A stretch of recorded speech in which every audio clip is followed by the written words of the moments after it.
하나님께서는 아브라함을 부르셨습니다. 아브라함은 친척 아버지의 집을 떠나 하나님께서 지시하는 땅으로 떠나야 했습니다. 그때 그의 나이 75세였습니다. 결코 작은 나이가 아니었습니다. 75년 동안 머물렀던 지역을 떠난다는 것은 결코 쉬운 일이 아니었습니다. 지금까지 살아왔던 방식과 터전에서 벗어나는 일이었습니다. 익숙한 곳에서 낯선 곳으로 옮겨가는 일이었습니다. 사람도 낯설고 장소도 낯설고 생활 방식도 낯선 그런 모습이었습니다. 모든 것이 새로운 삶이었습니다. 모험이었습니다. 저는 지금에 이르기까지 여러 번 이사의 경험이 있습니다. 그 중에 가장 기억에 남는 이사는 초등학교 5학년 겨울방학 때 전라남도 벌교에서 경기도 성남으로 옮겼던 이사입니다. 이사가는 전날 밤 화물차에 필요한 짐을 싣고 아버지의 손을 따라 화물차를 타고 성남을 향해 올라왔습니다.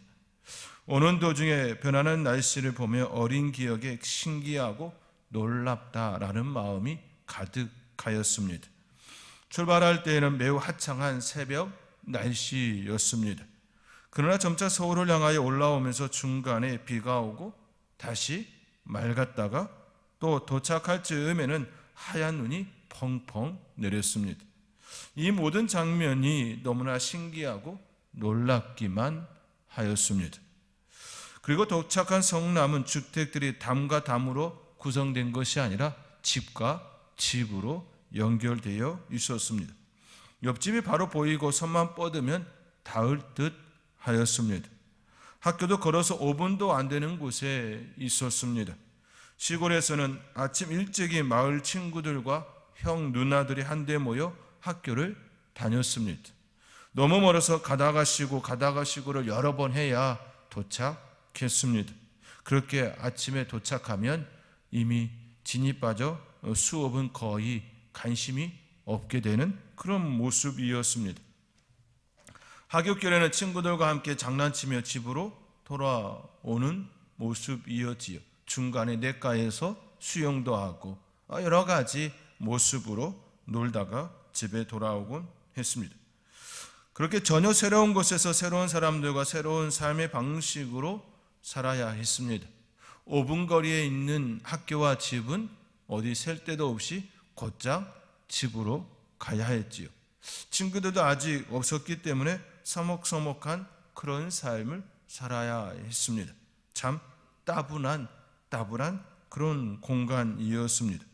시골에서는 어느 곳에서나 딱 트인 공간이 있었습니다. 어디를 봐도 훤한 녹색의 환경이 펼쳐져 있었습니다. 때가 되어지면 알록달록 색깔이 예쁘게 멀드는 그런 모습을 보고 살았습니다. 그런데 도시에서는 전혀 그러지 않았습니다. 오직 집과 하늘뿐이었습니다. 처음에는 답답하기만 하였습니다. 이처럼 낯선 곳으로 간다는 것은 새롭게 적응해야 하는 모험의 시간입니다. 저는 어릴 적 경험이었고 부모님이라는 울타리 밑에 있었기 때문에 제 개인적인 부담감이나 어려움은 없었습니다. 생활을 책임져야 하는 그 어떤 것도 저에게는 없었습니다. 그러나 아브라함은 결코 그렇지 않았습니다. 75세에 떠난 그 일정은 그의 조카와 함께 그의 가솔들을 책임져야 하는 책임자였지요. 낯선 곳에서 모든 책임을 떠안고 그 시간을 견뎌야 했습니다. 오직 하나님의 약속만 붙들고 하나님의 명령만 붙들고 견디는 시간이었습니다. 아브라함이 하나님의 명령을 떠나 고향 친척 아버지의 집을 떠나 하나님께서는 그에게 자손의 축복을 주시겠다라는 약속도 하셨지요. 창세기 12장 1절에서 3절의 말씀입니다. 우리 함께 스크린에 있습니다. 우리 함께 창세기 12장 1절에서 3절의 말씀 우리 함께 읽겠습니다.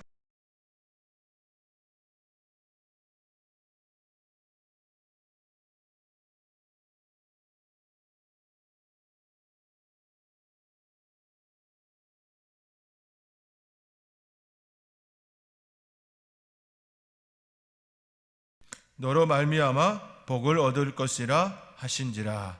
하나님께서는 아브라함에게 주신 약속은 첫 번째로 너로 큰 민족을 이루시겠다라는 축복이었습니다. 두 번째는 내 이름을 창대하게 하겠다라는 축복이었고, 세 번째는 모든 족속이 너로 말미암아 복을 얻을 것이라는 세 가지 약속이었습니다.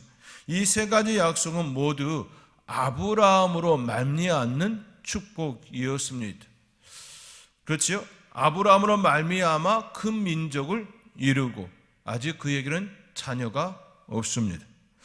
아브라함의 이름을 창대하게 하고 결국 후손들이 아브라함의 하나님, 이삭의 하나님, 야곱의 하나님이라 부르지요. 또 아브라함을 믿음의 조상이라 그렇게 성경은 말씀하고 있습니다. 아브라함으로 말미암아 모든 족속이 복을 얻는 약속이었지요. 결국 예수 그리스도도 믿음의 조상 아브라함을 통하여 이삭의 씨를 통하여 이 땅에 오게 하셨습니다. 그리고 예수 그리스도를 통하여 모든 믿는 자들이 얻는 축복을 얻게 하셨지요. 그러한 약속을 받고서 그의 삶은 고속도로와 같이 한순간에 활짝 펼쳐졌으면 굉장히 좋았겠지만 그렇지 않았습니다. 그만한 그릇이 될 수 있도록 훈련과 연단의 시간이 그에게 있었습니다.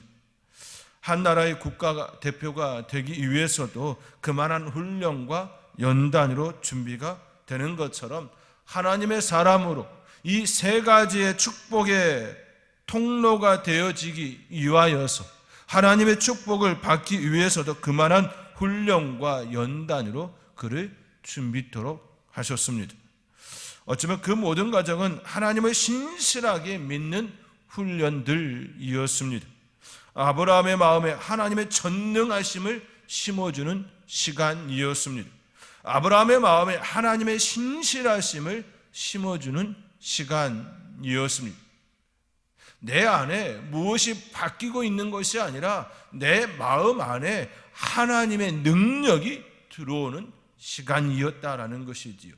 그의 삶의 전반에 걸친 연단과 훈련의 그 모습들 속에서 진정으로 변화되고 있는 건 하나님을 바라보는 시각이었던 것입니다. 전능하신 하나님 경험하지요. 하나님께서 그들을 붙들어 주시고 보호하시고 인도하시는 그 하나님을 만나게 하시지요.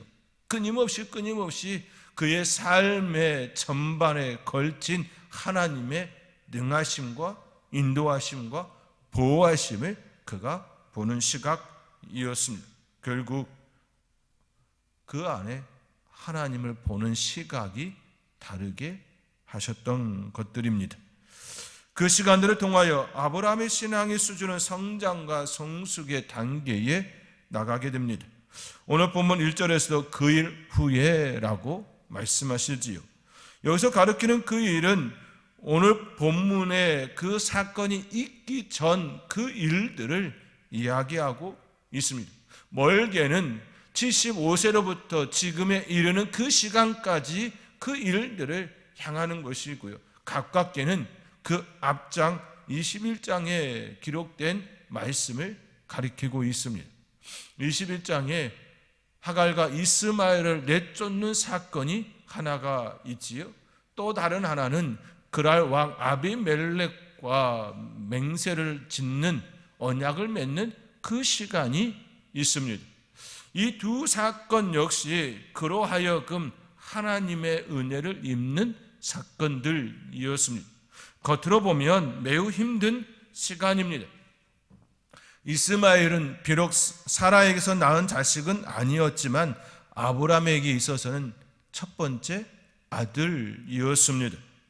그와 함께 보낸 시간도 1, 2년이 아니지요. 10여 년이 넘는 그런 시간이었습니다. 그에게 매우 많은 정을 주었습니다. 사랑을 주었습니다. 그러한 자녀를 내쫓는 그런 아픔의 시간이었습니다. 그러나 그것까지도 하나님께서 그 아이를 큰 민족을 이루시겠다라고 하는 그 말씀을 그가 받았기에, 그 하나님을 온전히 믿었기에 그를 내쫓을 수 있었지요. 내쫓는 그 시간은 쉬운 일이 아니라 아픔과 고통의 시간이지요. 그러나 그것까지도 하나님께서는 그를 연단과 믿음의 사람으로 되게 하는 시간들이었습니다. 그라왕 아비멜렉과도 마찬가지입니다. 그는 아비멜렉에게 아내 사라를 누이라 속였습니다. 그때도 하나님께서는 아비멜렉을 책망하시고 사라를 아브라함에게 돌려주었습니다. 곰곰이 생각해 보면 하나님께서는 불공평하신 분이세요. 아비멜렉을 책망할 것이 아니라 아브라함을 책망해야 되는 것이 마땅한 모습입니다. 이 여인은 저의 아내입니다라고 소개를 해야 하는 것이었지만 그는 그렇지 않았지요. 그렇기에 물론 아브라함과 사라 사이는 누이라 말할 수 있는 관계이기도 했지만 그는 지금 부부로 살고 있기 때문에 아내라 말하는 것이 마땅한 모습입니다. 그렇다고 한다면 하나님께서는 아브라함에게 책망했어야 합니다. 너는 나를 아직도 못 믿니? 라고 하며 책망하는 것이 마땅한 모습이었을 겁니다. 그러나 그때도 하나님께서는 아비멜렉을 책망하시고 사라를 아브라함 품에 돌려 보내주셨습니다. 그 시간들은 결국 아브라함에게 믿음이 주어지는 시간이고 또 신실한 하나님, 여전히 자신이 잘못했음에도 불구하고 보호하시고 감싸주시는 그 하나님, 그 따스함을 느끼는 시간이었던 것이지요. 이처럼 다양한 삶의 모습과 연단을 통하여 아브라함은 믿음의 사람으로 더욱 성장하고 있습니다. 그리고 그에게 약속하셨던 자손의 축복도 사라에게서 이삭을 품에 안게 되었습니다. 그리고 그가 어느 정도 성장한 그때에 하나님께서는 아브라함을 시험하시기로 결정하시지요. 오늘 본문 1절의 말씀입니다. 오늘 1절의 말씀 우리 함께 읽겠습니다. 그 일 후에 하나님이 아브라함을 시험하시려고 그를 부르시되 내가 여기 있나이다. 하나님께서는 아브라함을 시험하기로 결정하셨다는 이 말씀은, 이 의미는 이미 그만한 믿음이 그 안에 있다라는 말씀이기도 합니다. 이러한 예는 욥을 통해 엿볼 수가 있습니다. 하나님께서는 사탄에게 욥을 자랑할 정도였습니다. 욥기 1장 8절의 말씀에 화면 띄워주시면 이렇게 되어 있죠. 여호와께서 사탄에게 이르시되 내가 내 종 욥을 주의하여 보았느냐? 그와 같이 온전하고 정직하여 하나님을 경외하며 악에서 떠난 자는 세상에 없느니라. 욥과 같이 온전하고 정직하여 하나님을 경외하며 악에서 떠난 자는 세상에 없다고 평가할 정도로 하나님께서는 사단에게 욥을 자랑합니다. 그 이후에 욥이 시험을 받는 시간들로 채워지는 것이지요. 하나님께서는 욥을 알았습니다. 그만한 그릇임을 알았습니다. 욥이 어느 정도 하나님을 향한 경외, 그 경외의 모습이 있었냐 하면 그는 그의 아들들의 생일을 맞이하여 파티를 열고 함께 먹고 마시는 그 잔치가 있는 이유에는 그들이 파티 중에, 그들의 생일 잔치 중에 마음으로 하나님을 욕되게 하였을까 하여 하나님께 명수대로 번제를 드리는 그 성결의 제단을 쌓았던 인물이 바로 욥이었습니다. 행여나 마음으로, 행동이 아닙니다. 그의 마음에, 그 아들들의 마음에 그러한 하나님을 욕되게 하는 혹 어떤 것이 있을까 하여 그들을 성결의 제단을 쌓게 했던 인물이 바로 욥이었습니다. 그만큼 하나님을 향하여 온전하게 또 정직하게 예배를 드리는 그런 하나님의 경외하는 사람이었지요. 그만하기에 하나님께서는 욥을 사단에게 시험하도록 내어주셨다라는 것입니다. 이러한 모습이 바로 아브라함에게도 일어나고 있다라는 것입니다. 하나님께서 아브라함을 시험하신다라는 그 의미는 이미 아브라함이 그만한 시험을 통과할 만한 믿음을 가지고 있다, 하나님을 향한 그만한 믿음의 사람으로 성장했다라는 그 전제가 되는 것입니다. 하나님께서는 아브라함에게 내 아들, 내 사랑하는 아들 이삭을 데리고 그를 번제로 드리라 말씀하지요. 표현이 아주 재미있습니다. 하나님께서 아브라함에게 시험할 때에 이렇게 표현했습니다. 그에게 내 아들, 내 사랑하는 아들 이삭, 이렇게 표현합니다. 내 아들이라고 표현하고 그것만이 아니라 내 사랑하는 아들이라고 표현합니다. 그만큼 아브라함에게 있어서 이삭의 존재는 아브라함 자신을 내어줄 만큼 사랑하고 있는 그런 존재임을 표현되어 있는 것이지요. 그를 하나님께 번제로 드리라는 겁니다. 이 말은 너 자신까지도 드리라라는 그런 표현인 것이지요. 내 생명보다 더 귀한 그 아들을 너 나한테 바치라라는 겁니다. 이거는 단순히 아들을 바치라는 그런 개념만이 아닌 것이지요. 너 그 아들보다 나 사랑하니? 이런 표현이기도 한 것입니다. 75세에 하나님의 부르심을 받아 고향 친척 아버지의 집을 떠났습니다. 그리고 25년이 지난 그의 나이 100세에 사랑하는 아들을 얻었습니다. 무려 25년을 기다려 얻은 그 아들, 자신의 생명보다 더 귀한 그 아들을 바치라라고 하는 이 명령은 너무나도 이해할 수 없는 비상식적인 명령인 것이지요. 그래서 이것은 믿음의 시험인 겁니다. 상식적이라면 이건 결코 시험이 될 수가 없습니다. 상식적이라면 이는 결코 믿음의 테스트가 될 수가 없습니다.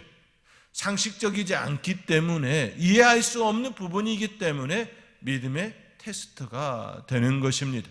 하나님께서는 지금 아브라함에게 상식이 아닌 비상식의 그 차원에서 말씀하고 있는 것입니다. 그러나 이러한 비상식적인 명령임에도 불구하고 아브라함은 하나님의 명령에 대해 전혀 요동함이 없습니다. 그가 하나님의 명령을 들은 후에 그의 행동을 추적하면 이렇지요. 첫째, 아브라함은 아침에 일찍 일어나 번제에 쓸 나무를 쪼개어 출발합니다. 3절의 말씀입니다. 우리 함께 3절의 말씀 함께 읽겠습니다. 아브라함이 아침에 일찍 일어나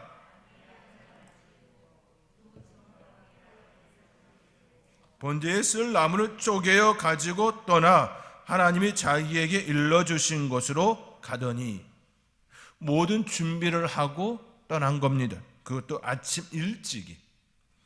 그에게는 다른 제사가 없었습니다. 혹시 이삭 대신에 드릴 그 어떤 번제물을 준비하지 않았습니다. 행여 이 아들 대신에 다른 어떤 것을 드릴 것을 내가 준비하고 가야 되나? 이런 마음 아예 준비 단계에 없었다라는 겁니다. 이삭 대신에 드릴 그 어떤 번제물을 그는 준비하지 않았습니다. 그의 마음에 이삭 외에는 여지를 주지 않았다라는 것이지요. 그 마음으로 아침에 일찍 일어나 출발한 것입니다. 둘째, 3일길을 묵묵히 하나님의 명령을 마음에 품었습니다.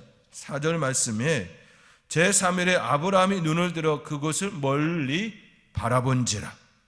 아직 거리가 있는 그때였지요. 그때에 하나님 명령을 따라 아브라함은 그 명령을 온전히 순종하기 위하여 그의 종들을 그리고 함께 타고 왔던 그것을 그 자리에 떼어놓고 가는 겁니다. 가까운 곳이 아니었습니다. 3일길을 걸고 이제 모리아 산이 멀리 바라본 그때의 종들을 떼어놓은 것입니다. 가까운 곳이었다고 한다면 혹 아브라함이 그를 죽이려 할 때에, 아브라함이 이삭을 죽이려 할 때의 종들이 가까이 있다고 한다면 어떤 일이 일어났을까요? 번제를 드리는데 방해 요소가 되어졌을 겁니다. 즉 3일 동안 걷는 그 시간에 많은 생각을 하였었겠지요. 그런데 그 많은 생각들의 종착점은 하나님의 명령에 집중되었다라는 겁니다. 이렇게 생각할 수 있는 배경은 그의 종들을 떼어놓고 오직 아브라함과 이삭만이 모리아 산을 향하고 있기 때문이라는 거예요. 그가 만약 3일 길을 걷는 동안 그것이 그의 마음에 오직 하나님의 명령에 집중되어 있지 않았다고 한다면 아직 멀리 있을 그때에 이러한 생각을 하지 않았을 겁니다. 무심코 지나 모리아 산에 종들과 함께 갔었겠지요. 그러나 그는 그렇게 하지 않았다라는 것입니다. 아브라함이 이삭을 번제로 드리기 위해 가는 그 3일 길은 결코 행복한 시간은 아니었을 것입니다. 그 어떤 모습으로든 결코 행복한 시간은 아닌 것이지요. 사랑하는 아들을 포박하고 각을 뜨고 번제로 드려야 한다는 생각만으로 괴로운 시간이었을 것입니다. 전에 사역하였던 교회에 한의원을 운영하는 집사님 가정이 있었습니다. 이분은 40년 전에 안양에 올라와 한의원을 개업하고 일납 2녀의 자녀를 두었습니다. 공부를 잘하는 딸들과 또 귀여움으로 사랑을 받는 아들이 있었습니다. 두 딸들은 매우 공부를 잘하여 집에서도 또 밖에서도 인정받는 딸들이었습니다. 아들은 그렇지는 않았지요. 공부는 잘하지는 못했지만 본인이 하고 싶은 일이 있었습니다. 또 늑둥이 아들이었기 때문에 부모의 사랑을 많이 받는 아들이었습니다. 그가 하고 싶었던 일은 안경사가 되는 것이었습니다. 사람들에게 안경을 통하여 밝은 세상을 보여주고 싶은 마음이 그에게 있었습니다. 그 아들은 군대를 제대하고 안경사가 되기 위해 늑공부를 하여 안경학과가 있는 목포에 있는 대학에 입학하게 되었습니다. 안양에서 목포로 내려온 그 아들은 열심히 학업에 전진합니다. 그리고 동기들과 친구들과도 매우 좋은 관계를 맺게 되었지요. 어느 더운 날 오후에 그의 생일을 축하하기 위하여 친구들이 모였습니다. 케이크와 촛불을 준비하여 그를 축하해 주었습니다. 그렇지요. 부모님 곁을 떠나 이제 목포라는 아주 먼 지역에서 있기 때문에 친구들이 그의 생일을 축하해 준 시간이었습니다. 그리고 짓궂은 장난으로 그의 얼굴에 케이크를 묻혔습니다. 얼굴이 온통 케이크 범벅이 된 그 아들은 얼굴을 씻기 위하여 마침 근처에 있던 분수대에 들어갔습니다. 그런데 안타깝게도 그만 분수대에 들어가고 감전으로 생명을 잃게 되었습니다. 청천벽력과 같은 일이 그에게 일어난 것이지요. 그 분수대에 감전되고 있을 줄 누가 알았겠습니까? 그 일이 있은 후 그의 부모들은 한없이 눈물만 흘릴 뿐이었습니다. 괴로움의 시간이었지요. 삶의 의욕도 없어지고 눈을 뜨고 있을 때에도 아들이 생각이 나고 눈을 감고 있을 때에도 아들 생각만 났지요.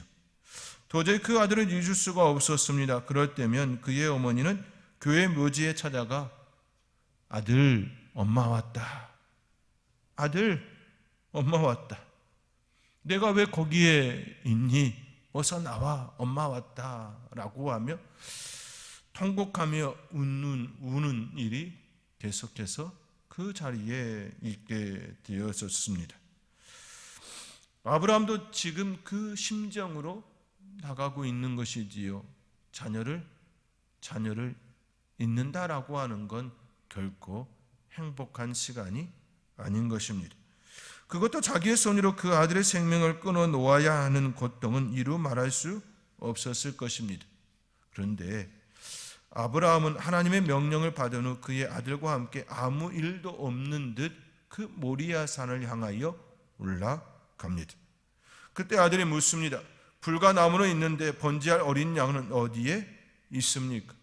그 물음에 아브라함은 어린 양은 하나님이 자기를 위하여 친히 준비하시리라 그렇게 대답하였습니다. 우리는 여기서 아브라함의 마음, 아브라함의 믿음을 엿볼 수 있습니다.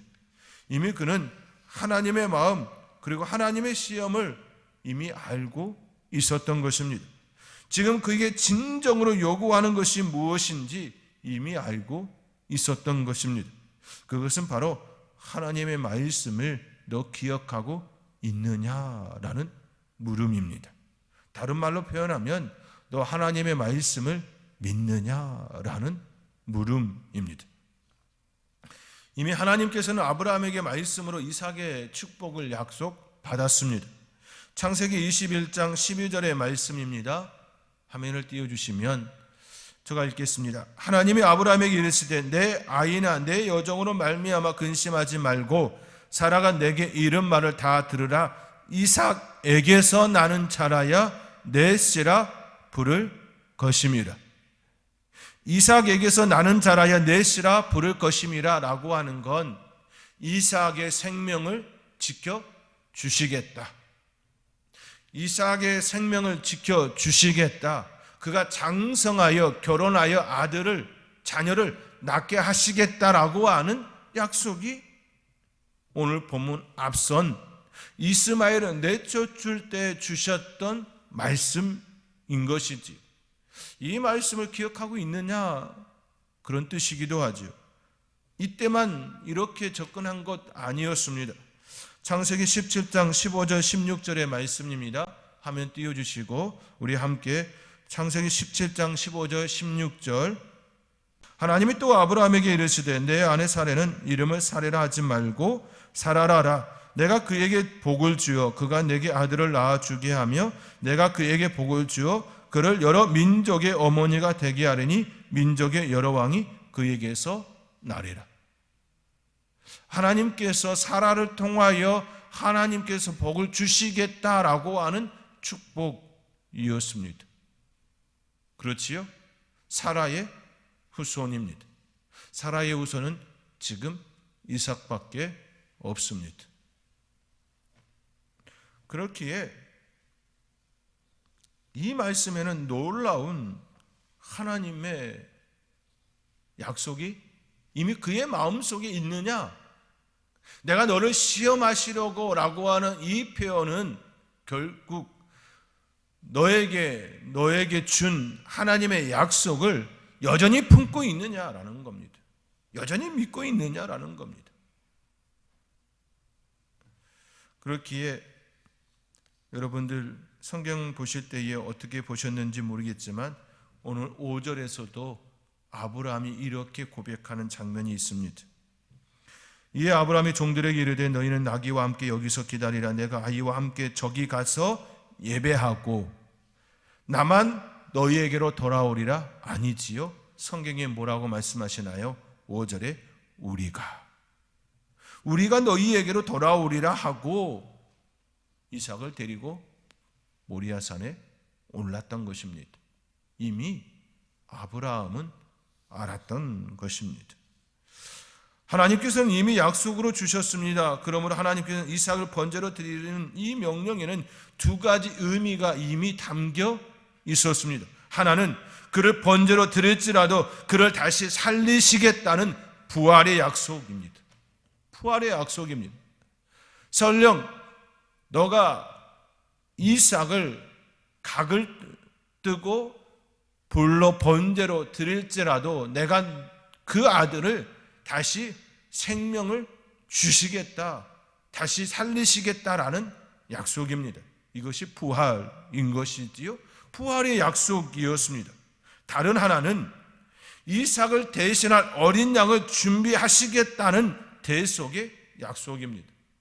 두 가지 의미가 그 안에 복합적으로 있었던 것이지요. 하나는 부활의 약속이고 다른 하나는 대속의 약속이었습니다. 하나님께서는 아브라함에게 부활의 약속과 대속의 약속을, 이 두 가지를 이삭을 번제로 드리라는 그 말씀 속에 이미 심어 주셨던 것입니다. 이를 이미 알고 있는 아브라함은 우리가 돌아오리라 라고 하는 그 말을 종들에게 할 수 있었던 것입니다. 그 모습이 어떤 모습이 이었을지는 알 수 없지만, 부활의 모습이 되었던 대속의 모습이 되었던 그것은 알 수 없지만, 하나님의 방법으로 그가 돌아올 거라고 하는 믿음이 그 안에 있었다라는 것입니다. 사랑하는 성도 여러분, 우리는 이미 이 두 가지 약속을 경험하고 있습니다. 그것이 무엇입니까? 바로 예수 그리스도의 십자가 사건과 부활의 사건입니다. 예수님께서는 십자가에서 죽으심으로 대속의 약속을 성취하셨습니다. 그리고 그분은 죄가 없으셨기에 부활로 하나님의 아들이심을 증명하셨지요. 대속과 부활이 예수 그리스도의 십자가 사건을 통하여 이루어졌습니다. 그리고 우리는 그분의 대속의 은혜로 우리는 구원의 은혜를 얻게 되어졌습니다. 대림절을 보내고 있는 우리의 마음속에 아브라함에게 보여주고자 하신 그 하나님의 놀라운 부활의 약속과 대속의 약속을 대림절을 보내는 지금 우리 안에 또 이루어지기를 주님의 이름으로 축원드립니다. 기도하겠습니다.